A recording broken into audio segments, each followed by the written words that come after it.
જય શ્રી કૃષ્ણ મિત્રો, માતાજીના આગમન માટે આજે કરી લેજો તુલસીના છોડમાં આ એક ચમત્કારી ઉપાય।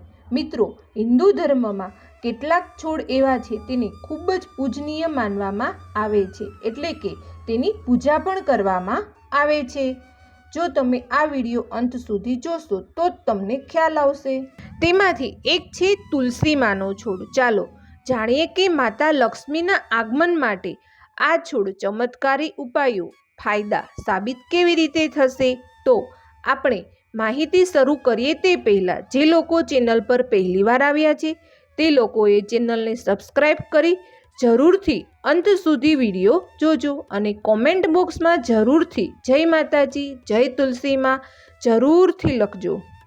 મિત્રો, તુલસીનો સારી રીતે કરેલો ઉપયોગ આવા ચમત્કારી ઉપાય કરી શકે છે। તમને જલ્દી જ તેની અસર દેખાવા લાગશે। આવી સ્થિતિમાં જો તમને મહેનત કરતા છતાં પણ જીવનમાં સફળતા નથી મળી રહી તો આ ઉપાય જલ્દીથી તમારી સફળતા શરૂ કરશે। શમી, પીપળ અને તુલસીને લક્ષ્મીનું પ્રતીક માનવામાં આવે છે। જો તમે તેને ઘરમાં લગાવવાની સાથે સાથે તેની સેવા કરશો તો તમને ચોક્કસ લાભ મળશે। ચાલો જાણીએ વનસ્પતિ શાસ્ત્ર વિશે મહત્વપૂર્ણ માહિતી। પીપળાનો છોડ ભૂલથી પણ ઘરમાં ન લગાવવો જોઈએ। તેને મંદિરમાં કે કોઈ પણ ખુલ્લી જગ્યાએ લગાવવો જોઈએ। આ વૃક્ષના વાવવાના અનેક ફાયદાઓ છે। શનિવારે પીપળાના ઝાડ નીચે દીવો પ્રગટાવવાથી આર્થિક સમસ્યાઓ દૂર થાય છે। માતા લક્ષ્મી પ્રસન્ન પણ રહે છે। આ ઉપાયથી ભગવાન શનિદેવ પણ પ્રસન્ન થાય છે। પીપળાના ઝાડને જળ અર્પણ કરવાથી પણ અનેક લાભ થઈ શકે છે। ઘરમાં તુલસીનો છોડ લગાવવો ખૂબ જ શુભ માનવામાં આવે છે। તેને દેવી લક્ષ્મીનું પ્રતીક પણ માનવામાં આવે છે। તેને ઘરમાં લગાવવાથી તમને અખંડ ફળ મળવા લાગે છે। તુલસીના છોડની પૂજા કરવામાં કેટલાક નિયમો છે। મંગળવારના દિવસે તેને ક્યારેય સ્પર્શ ન કરવા જોઈએ।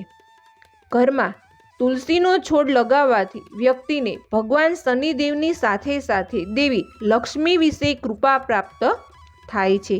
આ છોડની નિયમિત પૂજા કરવાથી વ્યક્તિને જીવનની તમામ સમસ્યાઓમાંથી મુક્તિ મળે છે।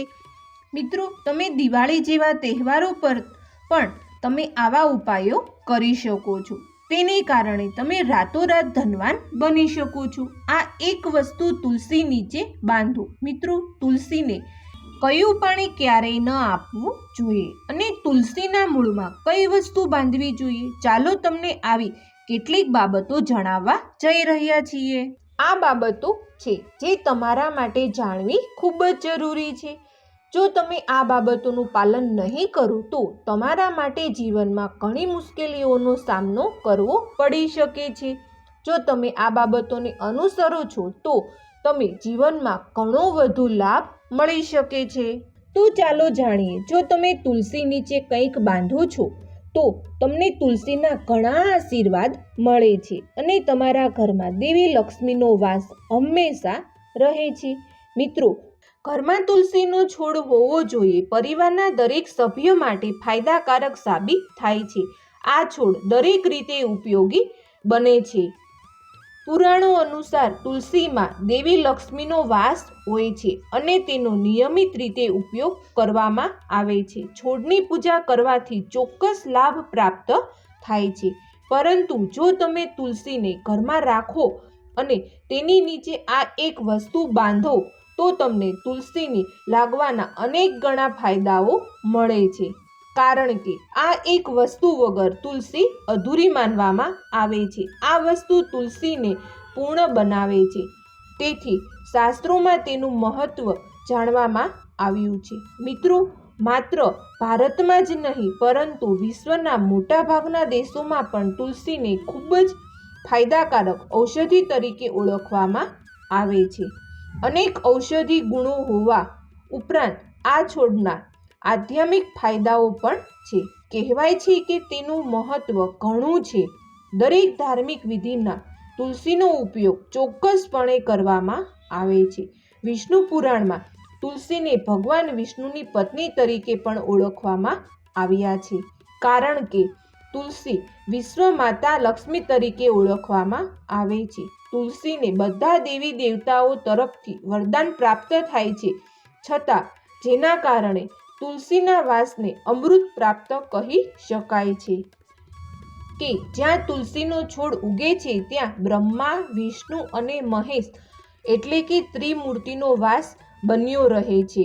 અને તુલસીની પૂજા કરવાથી તમામ પાપોનો નાશ થઈ શકે છે. શાસ્ત્રો અનુસાર જે ઘરોમાં તુલસીનો છોડ હોય ત્યાં પુષ્કળ હંમેશા સુખ, શાંતિ અને સમૃદ્ધિ બને છે. ભગવાન વિષ્ણુની પૂજામાં અને તેને કહેવામાં આવતા પ્રસાદમાં તુલસીના પાન જરૂર હોવા જોઈએ, કારણ કે તુલસીના પાન વિના ભગવાન વિષ્ણુ કોઈ પણ રીતે જીવી શકતા નથી. તેથી દરેક ઘરમાં તુલસીનો છોડ હોવો જોઈએ. જો તમારા ઘરમાં તુલસી હોય તો સુખ, શાંતિ અને સમૃદ્ધિ માટે તુલસી માને એક ચૂંદડી અર્પણ કરો. જે લોકો તુલસીનો છોડ વાવે છે પરંતુ તેઓએ આ ભૂલ ન કરવી. તેઓએ તુલસી માને ચૂંદડી નથી ચડાવતા, જેના કારણે તેમને તુલસીને વાવવાનું શુભ ફળ નથી મળતું. હંમેશા ધ્યાનમાં રાખો કે તુલસીનો છોડ ચૂંદડી વિના અધૂરો છે. તુલસી માત્ર એક છોડ નથી, પરંતુ તેની સાથે વિષ્ણુ ભગવાન પણ હોય છે અને તેની પત્ની તરીકે પણ આપણે તેનું પૂજન કરીએ છીએ. તેથી આપણે તુલસીને ચૂંદડી અર્પણ કરવી જોઈએ. આનાથી પતિ પત્ની વચ્ચે વિશ્વાસ અને આત્મવિશ્વાસ વધે છે. ઘરમાં રહેલી સ્ત્રીઓએ હંમેશા પરિણીત અને ભાગ્યશાળી રહે છે.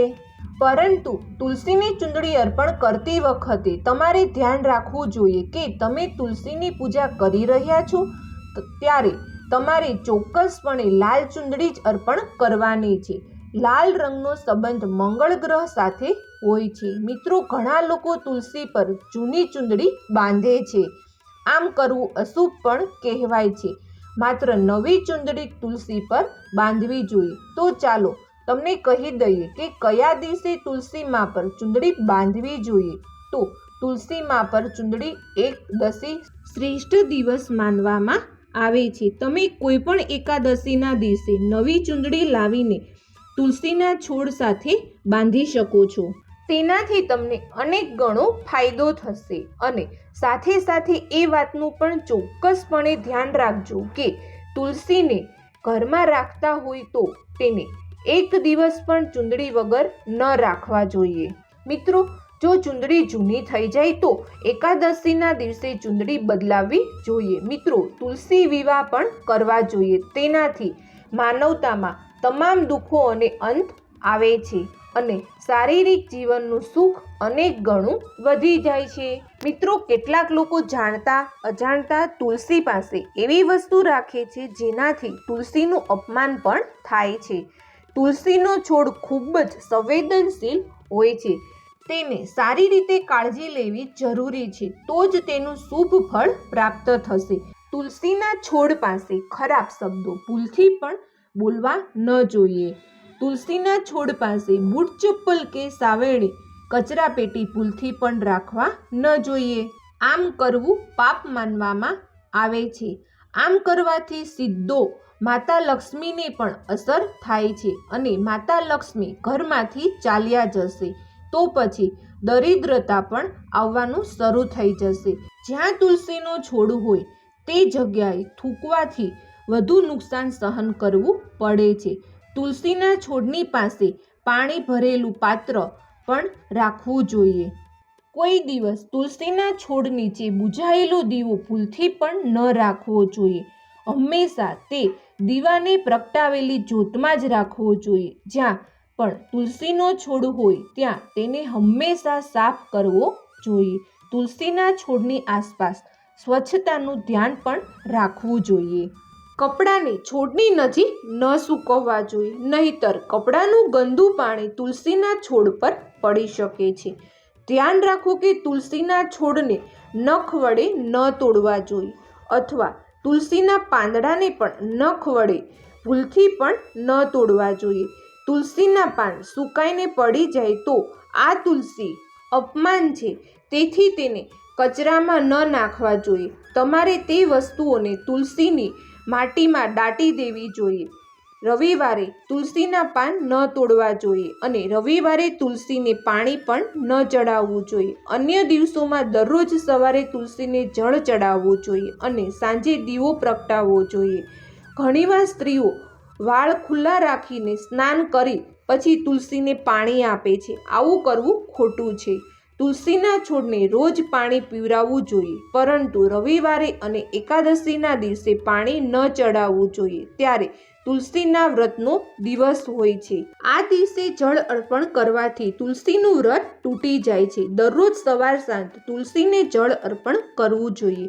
દૂધ દુર્ભાગ્યને દૂર કરે છે અને સુખ સમૃદ્ધિ લાવે છે. તે માટે તમે તુલસીના છોડ ઉપર દૂધને પણ અર્પણ કરી શકો છો. તે માટે સારું માનવામાં આવે છે અને શુભ પણ કહે છે. તુલસીમાં બેલપત્ર ગંગાજળ અર્પણ કરવાથી ભગવાન વિષ્ણુના આશીર્વાદ મળે છે. તુલસી માને ગંગાજળ ચડાવવાથી મોક્ષની પ્રાપ્તિ થાય છે. તુલસીના પાન ચડાવવાથી ઘરમાં સુખ શાંતિ આવે છે. તુલસીમાં ફૂલ ચડાવવાથી ભગવાન વિષ્ણુ અને લક્ષ્મીની કૃપા પ્રાપ્ત થાય છે. તુલસીને જળ અર્પણ કરવાના કેટલાક નિયમો નીચે મુજબ છે. તુલસીને હંમેશા સ્વચ્છ હાથે જળ ચડાવો. તુલસીને જળ અર્પણ કરતા પહેલા તેને ધોઈ લો. અર્પણ કર્યા પછી તુલસીને પ્રણામ કરો. તુલસીના છોડને ઘરમાં રાખો, જેથી શાંતિ રહે છે અને ઘરમાં સુખ અને ભગવાન વિષ્ણુ અને લક્ષ્મીના આશીર્વાદ પ્રાપ્ત થાય છે.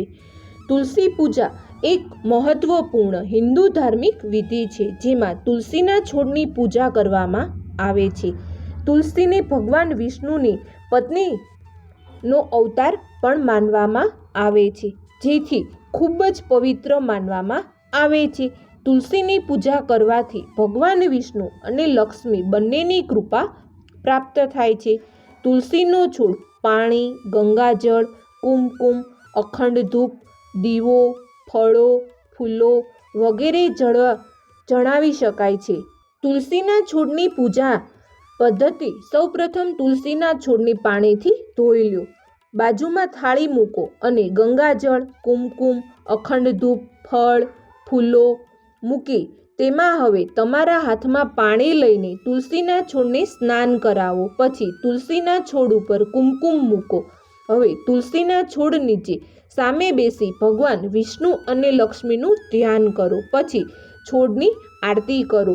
આ તુલસીની પૂજા વિધિ છે. તુલસીના છોડને પાણી, ફળ, ફૂલ ચડાવો. અંતે તુલસીના છોડને વંદન કરો અને પ્રસાદ વહેંચો. તુલસીની પૂજા કરો. તુલસીની પૂજા કરવાથી આપણને ભગવાન વિષ્ણુ અને લક્ષ્મીના આશીર્વાદ મળે છે. તુલસીની પૂજા કરવાથી જીવનમાં સુખ સમૃદ્ધિ અને શાંતિ આવે છે. તુલસી રોગોથી બચાવે છે. તુલસીની પૂજા કરવાથી મનને શાંતિ મળે છે. તુલસીની પૂજા કરવાના થોડાક ખાસ નિયમો. હંમેશા વહેલી સવારે તુલસીની પૂજા કરવી જોઈએ. અન્ય વસ્ત્રો પહેરવા જોઈએ. તુલસીની પૂજા દરમિયાન મનને શાંત રાખવું જોઈએ. તુલસીની પૂજા પછી પ્રસાદ વહેંચવો જોઈએ. તુલસી પૂજા એ ખૂબ જ સરળ અને લાભકારી વિધિ છે. આ નિયમિત કરવાથી જીવનમાં સુખ, શાંતિ અને સમૃદ્ધિ આવે છે અને તમારા જીવનમાં ધન સંપત્તિ સમસ્યાઓ દૂર થઈ જાય છે. માતા લક્ષ્મીના તમારા ઘરમાં હંમેશા વાસ રહે છે અને સંવેદ બધા દેવી દેવતાઓના વાસ તમારા ઘર પર બન્યા રહે છે. મિત્રો, જો તમને આ મારો વિડીયો પસંદ આવ્યો હોય તો તેને લાઈક કરજો, શેર કરજો અને સબસ્ક્રાઈબ કરજો. તમારા સગા સંબંધીઓને પણ મોકલજો. જય શ્રી કૃષ્ણ મિત્રો.